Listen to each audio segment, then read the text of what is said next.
Hello दोस्तों, welcome to bio diary Sajid sir. यहाँ मैं आप लोगों को बायोलॉजी पढ़ाने वाला हूँ, स्पेशली क्लास 11th और 12th स्टूडेंट्स के लिए और उन सभी के लिए जो नीट एग्जाम की तैयारी कर रहे हैं। बच्चों, इस चैनल पर हम स्ट्रिक्टली एनसीईआरटी बेस्ड लर्निंग करेंगे, इस तरीके से कि एक लाइन भी स्किप नहीं होगी, एक वर्ड भी मिस नहीं होगा। और मैं आपको हर कंसेप्ट सिंपल लैंग्वेज में समझाऊंगा, एग्जाम्पल्स के साथ समझाऊंगा, ताकि आपको बायोलॉजी सिर्फ याद ना हो, समझ भी आ जाए। तो अगर आप नीट एस्पायरेंट हो या फिर 11th 12th में बायोलॉजी को टॉप करना चाहते हो, then this is the perfect place for you. Channel को प्लीज़ सब्सक्राइब कर लो, बेल आइकॉन को प्रेस कर दो, ताकि जब भी नया वीडियो आए सबसे पहले नोटिफिकेशन आपको मिले। तो let's make biology easy, fun and 100% NCERT focused with me, Sahid sir, only on bio diary. तो चलिए शुरू करते हैं। बच्चों, बायोलॉजी का एकदम आसान मीनिंग कि बायो मतलब लिविंग और लॉजी का मतलब स्टडी होता है। ठीक है। तो बायोलॉजी का मतलब है जिंदा चीज़ों की पढ़ाई करना, इसे हम बायोलॉजी कहते हैं। बायोलॉजी का जो बेसिक है वो मैं नेक्स्ट वीडियो में बताऊंगा। अब अगर आपको स्क्रीन पे दिख रहा होगा जी एन रामचंद्रन, और मैंने यही वाला क्यों पहला वीडियो चुना, उसके बारे में मैं आपको बताता हूँ कि बेटा, आपको पता है कि बायोलॉजी का मतलब होता है स्टडी ऑफ लिविंग थिंग्स। ठीक है। अब अगर आप जिंदा चीजों की स्टडी करना चाहते हो, तो मैं फिर एक जो एनसीईआरटी का जो पहला चैप्टर है ना, लिविंग वर्ल्ड, उसमें एक शब्द है कि भाई defining features of living organism क्या है, कि भाई आप किसे जिंदा कहेंगे। जिंदा होने के लिए डिफाइनिंग फीचर क्या है, कैरेक्टर्स तो बहुत सारे हैं, डिफाइनिंग फीचर कौन सा है कि भाई ये चीज अगर होगी तो ही आप जिंदा हो। तो उसकी पहली कंडीशन है सेल्यूलर ऑर्गेनाइजेशन, जो सेल से बनता है वही जिंदा है। तो अगर आप सेल से बने हो तो आप लिविंग हो, या फिर लिविंग की पहली शर्त यह है कि वो सेल से बना हुआ ना चाहिए, सेल से बना हुआ होना चाहिए। तो फिर अगर आपको ये कंडीशन के ऊपर से अगर मैं फिर इस चीज को स्टार्ट करूं, तो फिर थर्ड यूनिट का नाम है सेल स्ट्रक्चर्स एंड फंक्शन। और इस यूनिट के अंदर पेज नंबर 86, जो नई वाली एनसीईआरटी ना, रीप्रिंट 2025-26 वाली, उसी को मैं फॉलो करने वाला, और आपने भी वही लेना है, क्योंकि उसमें बहुत सारे करेक्शंस होके आए हैं जो पुराने वाली एनसीईआरटी में नहीं थे। अब इस वीडियो के अंदर आप अगर पेज नंबर 86 निकालो, वो पेज नंबर 86 तो है नहीं उस पर, मैं बता रहा हूँ जैसे आपको, ठीक है। तो जी एन रामचंद्रन, ये जो बहुत ही फेमस साइंटिस्ट है, इन्हें फादर ऑफ मॉलिकुलर बायोफिजिक्स कहा जाता है। ओके।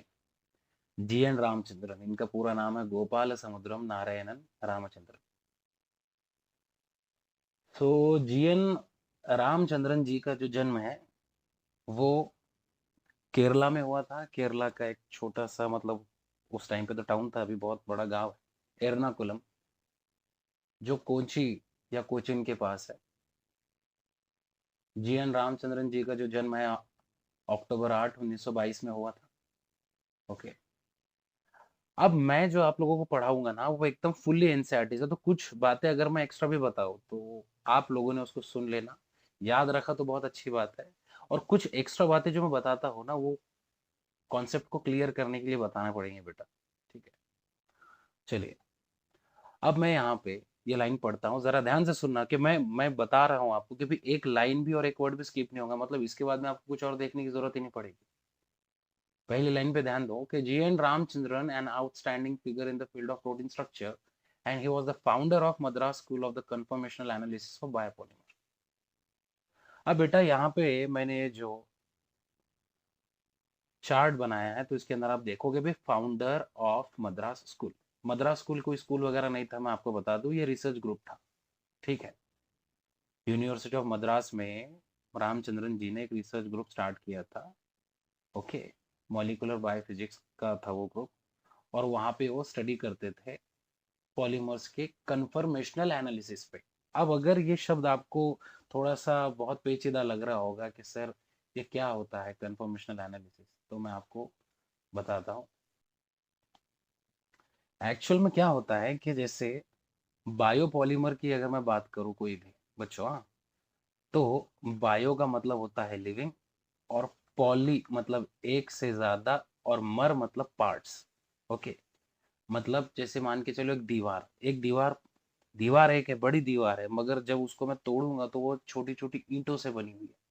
तो बायोपॉलीमर मतलब ऐसे लिविंग बड़े बड़े मैक्रोमोलिक्यूल्स जो हमारे बॉडी में पाए जाते हैं, और वो बेसिक 5 चीजें तो है ही, आपको पता है।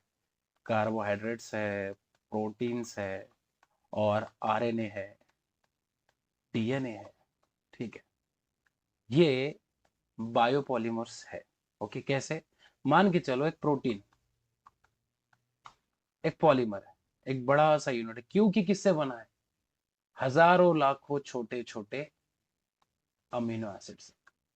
मतलब बहुत सारे अमीनो एसिड जब जुड़ जाते हैं तब जाके एक बड़ा सा प्रोटीन बनता है। बराबर है। तो अब अगर मैं आपको ये बात बताऊं कि जीएन रामचंद्रन जी ने, एक्चुअल में इनका स्टडी था कि आपको पता है कि जैसे स्किन, हमारी जो स्किन होती है ना, स्किन के अंदर कोलेजन प्रोटीन होता है, बोन्स में होता है।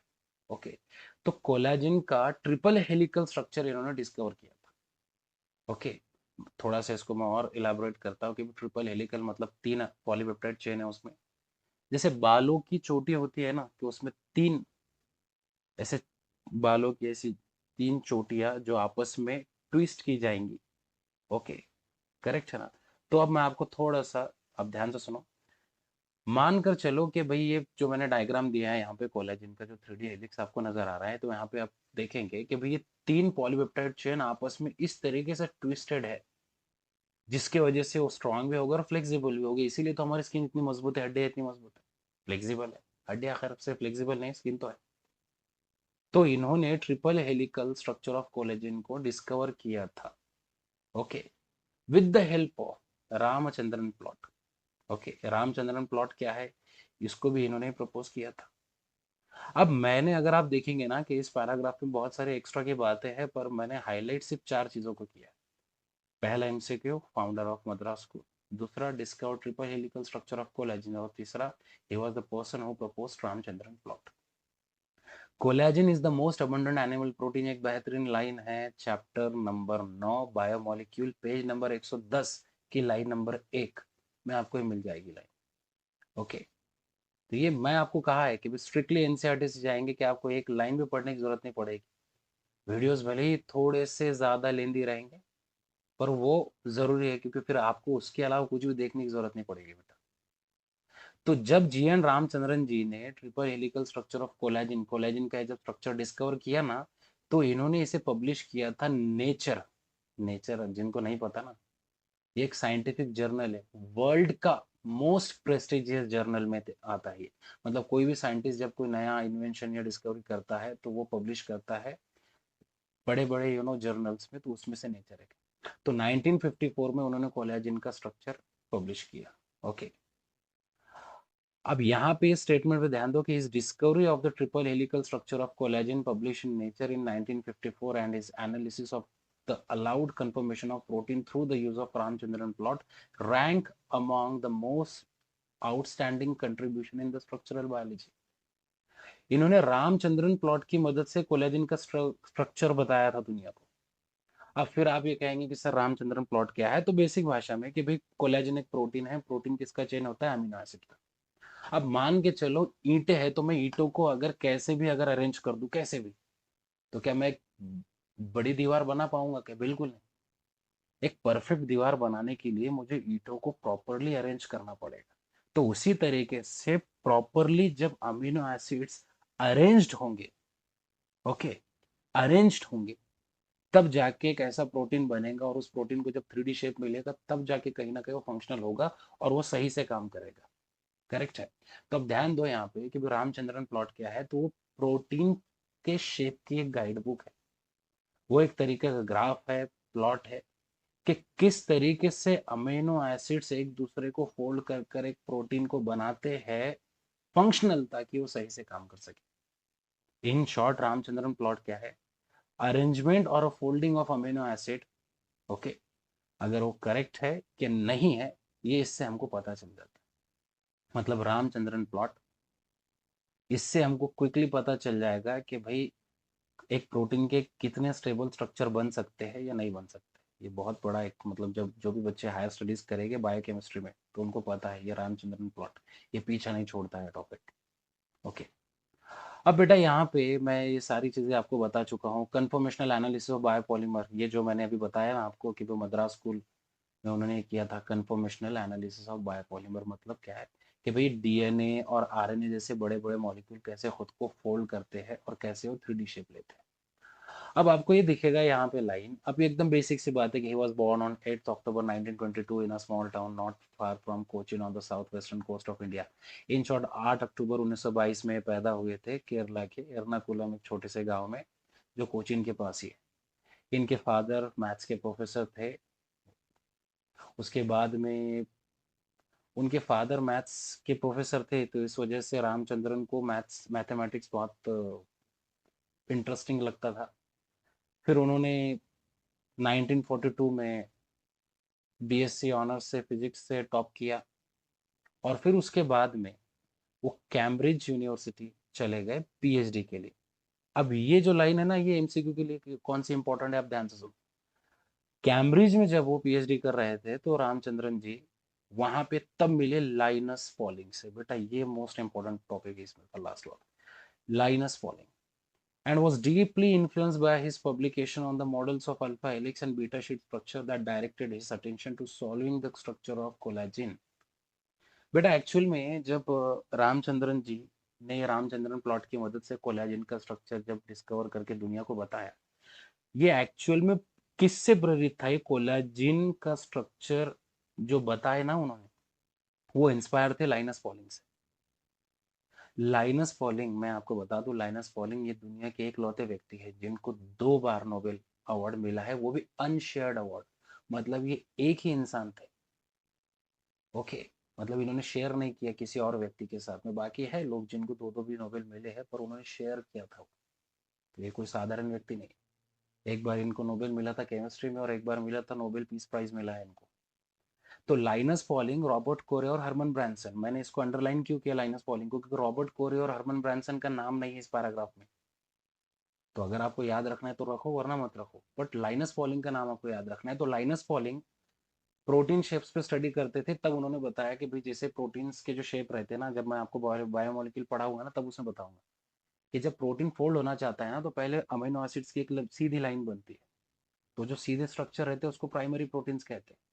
और जब वो फोल्ड होकर सेकेंडरी स्ट्रक्चर्स बनते हैं तो सेकेंडरी स्ट्रक्चर्स के 2 मेन स्ट्रक्चर रहते हैं।